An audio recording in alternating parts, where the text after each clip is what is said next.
안녕하세요. 유튜브 넘버원 축구 분석 전문 채널 골 때리는 TV 배팅맨입니다.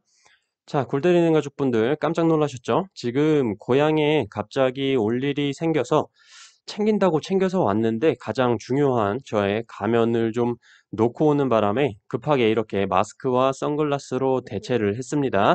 화면으로 보니까 굉장히 좀 범죄자 같은데 보는데 좀 불편하시더라도 양해 부탁드리도록 하겠습니다. 자, 오늘은 축구 토토 승무패 8회차 지금까지 경기 결과들이 10경기가 나왔는데 한번 경기 결과들에 대해서 말씀을 드려보는 시간 가져보도록 하겠습니다. 국내 리그가 개막을 하고 첫 경기들이었기 때문에 국내 경기들에 대해서는 궁금하신 사항들도 있을 것 같아서 좀 더 자세하게 말씀을 드려보도록 하겠고, 각 팀별로 경기를 보면서 제가 느낀 생각과 국내 팀별로 한 줄 평 간단하게 말씀을 드려보도록 하겠습니다. 다음 주 축구 토토 승무패 9회차에는 K리그 1 6경기와 라리가 8경기로 축구 토토 승무패가 이루어져 있기 때문에 그나마 좀 K리그 2가 없어서 다행이라고 생각하고 있습니다. 오늘은 서두에 뭐 주절주절 많은 얘기 없이 바로 좀 본론으로 들어가 보도록 하겠습니다. 자, 그러면 이제 뭐 제가 뭐라고 할지 아시죠? 그렇죠. 시작하기 전에 골 때리는 가족분들 좋아요 눌러주시고, 처음 오신 분들께서는 구독 눌러주시고 좋아요 눌러주시면 감사하겠습니다. 누르셨으면 시작해 보도록 하겠습니다. 1번 경기 전북 대 FC 서울. 자, 일단 이 경기는 전북의 단통 승을 예상을 했었고 역시 결과는 2대0 전북의 승리로 끝이 나면서 적중을 했습니다. 하지만 경기를 보는 내내 느꼈던 건 좀 전북이 생각보다 강하지 않다. 이게 김상식 감독님께서 말씀하시는 화공전술, 즉 화려한 공격 전술이라고 볼 수 있느냐에 대한 의문이 많이 들었습니다. 또한 공격적으로도 서울의 유효 슈팅 찬스를 많이 내주는 모습을 보여주면서 굉장히 불안한 모습을 자주 노출했고, 그나마 후반에 일류첸코 선수와 바로우 선수의 투입으로 살아나는 모습을 보여주면서 FC 서울의 김원균 선수의 머리 맞고 골대로 빨려 들어가는 자책골이 나오게 됐고, 경기 막판 바로우 선수의 쐐기골도 나오게 됐습니다. 여기서 말씀을 드려야 될 건 많은 분들이 아마 전북의 김상식 감독의 골키퍼 교체가 굉장히 의문점이 많이 들으셨을 거라고 생각을 합니다. 그 상황에 대해서 말씀을 드리자면 K리그가 교체 카드 5장을 사용할 수 있도록 바뀌었는데 5장을 모두 활용하기 위해서는 22세 이하 선수 최소 1명을 선발 명단에 포함을 해야 되고 22세 이하 선수 1명을 추가로 경기장에 투입을 해야 됩니다. 그래서 전북이 이성윤 선수를 선발 출전시키면서 22세 룰을 지켰고 전반전 24분에 22세 이하로 선발 출전한 이성윤 선수를 빼면서 김승대를 투입을 했죠. 그 후에 류제몽과 구스타보를 빼면서 바로우와 일류첸코를 투입을 시켰습니다. 이 상황에서 경기장에 22세 이하 전북 선수는 없는 상황이었기 때문에 22세 이하 선수 1명을 더 넣어줘야 추가로 선수 1명을 더 교체를 할 수가 있게 되는 상황인 거죠.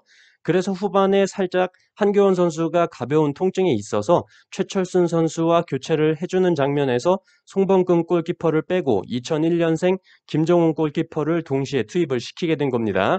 뭐 당장은 잘 이해가 안 가시더라도 교체 관련해서 좀 차츰 K리그 꾸준히 보시다 보면 이해가 가실 거라고 생각을 하고, 결론적으로 전북 현대의 첫 경기에 대한 느낌은 한마디로 말씀을 드리자면 역시 강하다. 하지만 역시 불안하다라고 말씀을 드리고 싶습니다. 상대팀 FC 서울은 확실히 중원에서의 팔로세비치, 기성용, 오스마르 선수의 조합은 좋았다라고 보여집니다. 기성용 선수가 있을 때까지만 해도 점유율을 가져오면서 좋은 모습을 보여줬지만 전반 36분 만에 기성용 선수가 사타구니 부상으로 교체 아웃이 되면서 후방이 좀 불안해지고 팔로세비치 선수가 앞으로 전진하는 게 아니라 자꾸 뒤쪽으로 빠져야 되는 상황들이 많이 나왔다고 보이고, 종종 나상호나 조용욱 선수가 공격에서 좋은 모습을 보여줬지만 역시 골을 기록하기에는 부족한 모습이었다라고 보였습니다. 결론적으로 FC 서울의 첫 경기에 대한 느낌은 한마디로 말씀드리면 페시치가 그립다라고 말씀을 드리고 싶네요. 2번 경기 전남 대 충남 아산. 사실 이 경기 최종 분석을 말씀드릴 때 어떤 부분에 대해서 말씀을 드렸냐면 수비적인 측면에서 지난 시즌에 이어서 탄탄한 수비를 보여줄 전남으로 보여지고 새로운 외국인 공격 자원인 사무엘 선수의 기대감이 굉장히 크다고 말씀을 드리면서 득점은 더럽게 안 날 거지만 그나마 전남이 한 골 정도는 넣어서 승리하지 않을까 하면서 전남의 단통 승을 예상을 했었습니다. 역시나 전남의 공격은 사무엘 선수가 주도를 했다고 보이고 골대를 맞추면서 굉장히 아쉬운 상황을 연출하기도 했습니다. 사무엘 선수의 슛도 골대에 맞았지만 후반 42분에 박찬용 선수의 헤딩 슛도 골대에 맞고 나오면서 약간 전남이 골대 저주에 걸려서 결과적으로 0대0 무승부를 기록을 했어요. 사실 이 경기 자세하게 뭐 말씀을 드리고 싶지만 어차피 축구토토 승무패 9회차에는 2부 리그 경기가 들어가 있지 않기 때문에 이쯤에서 끝내는 걸로 말씀을 드리겠고, 전남과 충남 아산의 경기를 본 저의 한 줄 평은 정말 더럽게 재미없었다라고 말씀을 드리고 싶습니다. 3번 경기 대구 대 수원FC. 이 경기 역시 분석 내용 말씀을 드릴 때 대구의 승은 없다라고 말씀을 드렸었습니다. 그래서 대구의 무앞에 투픽을 드렸고 경기 결과는 1대1 무승부가 나오면서 적중을 했습니다. 역시 3월까지는 에드가 선수가 결장이 확정이 되어 있기 때문에 세징야에게 볼이 집중이 될 거고 세징야가 고립되는 상황이 많이 나올 거다라고 말씀을 드렸는데, 역시 초반에 대구가 활로를 찾지 못하고 또한 호흡도 조금 맞지 않는 모습을 자주 보여줬습니다. 그러던 와중에 수원FC의 김승준 선수가 측면 돌파를 하면서 반칙을 당했고 그로 인해서 얻은 페널티킥을 역시 베테랑 양동현 선수가 골을 넣으면서 앞서 나갔죠.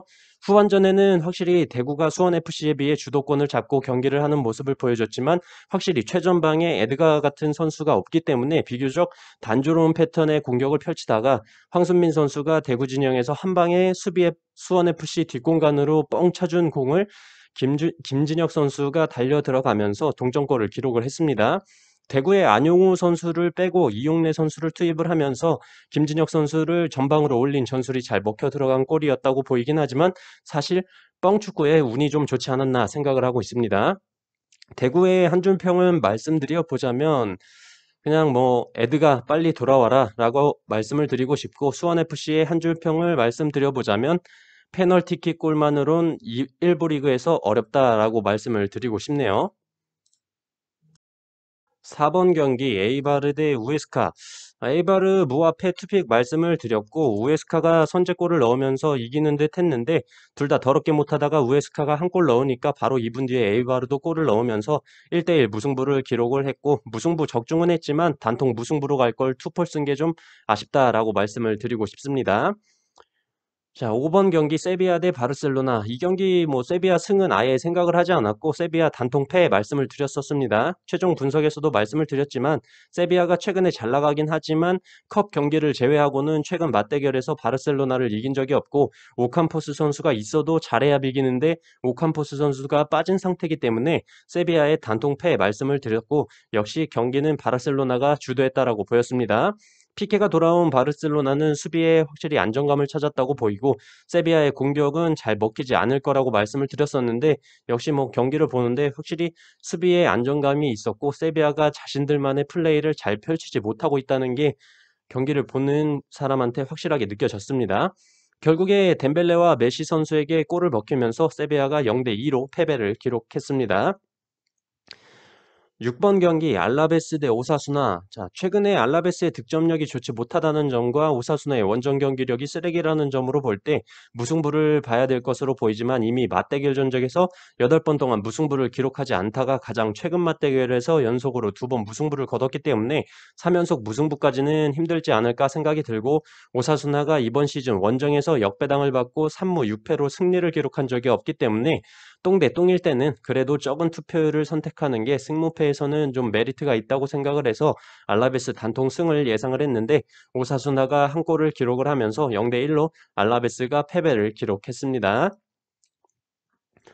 7번 경기 헤타페 대 발렌시아. 자, 일단 이 경기는 좀 죄송하다고 말씀을 드리고 싶은데 최종 분석에서 단통 무승부로 열심히 분석 내용 말씀드리면서 단통 무승부로 말씀을 드렸는데 제가 최종픽 영상을 올리고 나서 멤버십 분들께 최종픽 이미지를 공유를 해드리기 위해서 이 어플에서 이걸 옮겨서 체크를 하는데 잘못 체크를 하는 바람에 헤타페 단통 패로 이미지를 공유를 드렸습니다.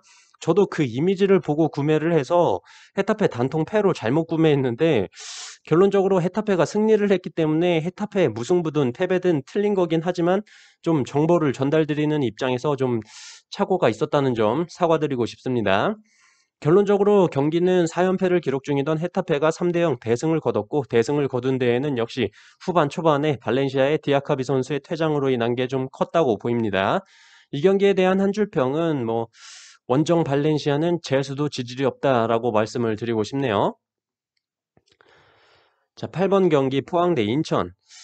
이 경기 사실 정말 아쉬웠습니다. 이 경기 말씀을 드릴 때 포항의 기존 용병들인 일류첸코와 팔로세비치가 나갔기 때문에 그 자리를 채워줄 용병들이 아직 합류를 못했기 때문에 분명히 공격 전개나 마무리적인 측면에서 어려움을 겪을 것이기 때문에 수비가 좋아진 인천을 상대로 무승부를 할 것이다 라고 말씀을 드리면서 포항에 단통 무승부를 드렸는데 확실히 인천의 아길라르 선수가 선제골을 넣으면서 0대1로 인천이 앞서 나갔었고 전반을 마쳤기 때문에 후반에 포항이 한 골 넣고 무승부로 끝나겠구나 생각을 했는데 후반전에 강상우 선수와 송민규 선수가 왜 주목을 받고 있는 선수들인지가 확실히 진가가 드러나면서 2대1로 포항이 역전승을 거뒀습니다.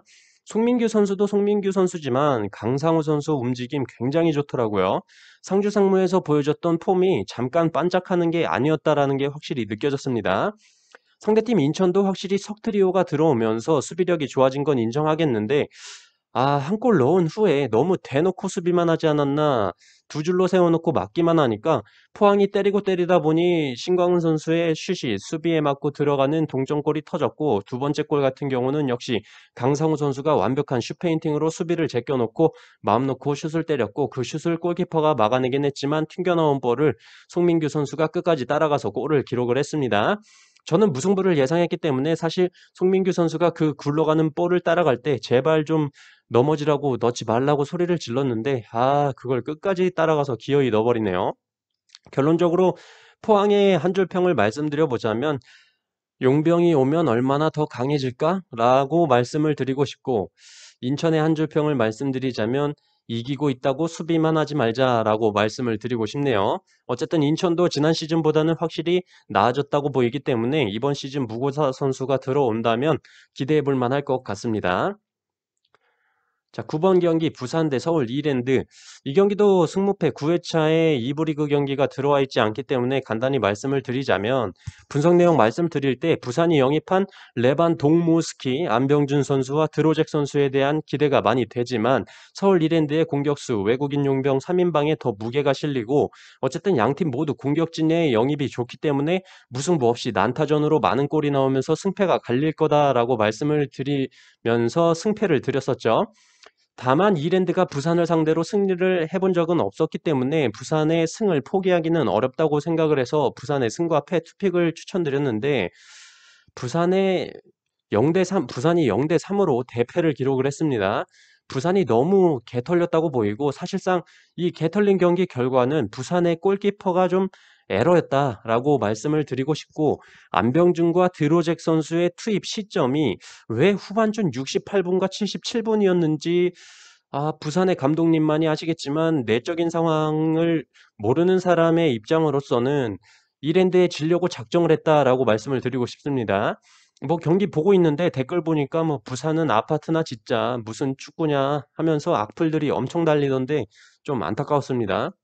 부산의 한 줄 평은 20분 쓰려면 왜 영입했냐라고 하고 싶고 서울 이랜드의 한 줄 평은 부산의 안준수 골키퍼한테 술 한잔 사주자라고 하고 싶네요.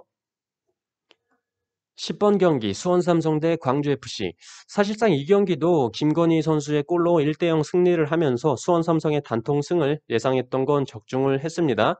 확실히 수원 삼성이 중원 싸움에서는 광주를 상대로 좋은 모습을 보여줬고 고승범 선수가 굉장히 왕성한 활동량을 보여줬다고 생각을 합니다. 또한 후반에 투입된 이탈리아 청소년 대표 출신 니콜라우 선수가 굉장히 유연하고 스피드 있는 모습을 보여주면서 이번 시즌 수원 삼성의 명가 재건에 많은 도움을 주겠구나라는 생각도 들었습니다. 한 경기만으로 판단하긴 좀 그렇기 때문에 일단은 '합격점은 주고 싶다.'라고 생각이 들고, 다만 제리치 선수가 출전을 안 한 것은 '왜 제리치 선수를 기용을 안 했을까?'라는 의문점이 들고, 빨리 한번 제리치 선수가 최전방에 있는 모습을 보고 싶다라는 생각이 들었습니다. 왜 제리치가 빨리 보고 싶냐라는 생각이 드냐면, 수원 삼성이 일반적인 빌드업 플레이로만 슈팅을 가져가기에는 뭔가 확실한 스트라이커가 없다는 생각이 듭니다. 사실 오늘 김건희 선수의 골도 수비 맞고 굴절돼서 들어가는 골이었기 때문에 공격적인 면에서는 아직까지는 물음표라는 생각이 드네요.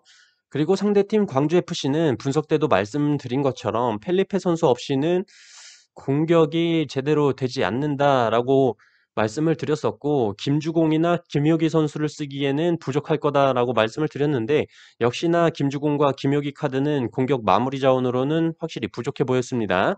결과적으로 수원 삼성에 대해 한 줄 평을 말씀드려 보자면, 제리치 뛰는 걸 보고 싶다라고 말씀을 드리고 싶고, 광주FC에 대한 한 줄 평을 하자면 원상아 힘내라고 말씀을 드리고 싶습니다. 자, 이렇게 축구토토 승무패 8회차 지금까지 경기 결과들에 대해서 간단하게 말씀을 드려봤고, 축구토토 승무패 9회차에 그나마 K리그2 경기들이 들어오지 않은 게 다행이다라고 생각을 하고, K리그1과 라리가 다시 한번 열심히 준비해서 돌아오도록 하겠습니다. 골때리는 가족분들, 지금까지 살아계신 분들은 끝까지 좋은 결과 있으셨으면 좋겠고, 마지막으로 내일은 3.1절로 일본의 식민 통치에 항거하고 독립선언서를 발표를 해서 한국의 독립의사를 세계 만방에 알린 날을 기념하는 날이니까, 무조건 쉬는 날뿐만이 아닌 집에 태극기도 걸고 잠시나마 순국선열의 희생정신에 묵념을 해보는 시간 가져보는 건 어떨까 생각이 듭니다. 자, 그럼 저는 이만 물러가 보도록 하겠습니다. 이상입니다.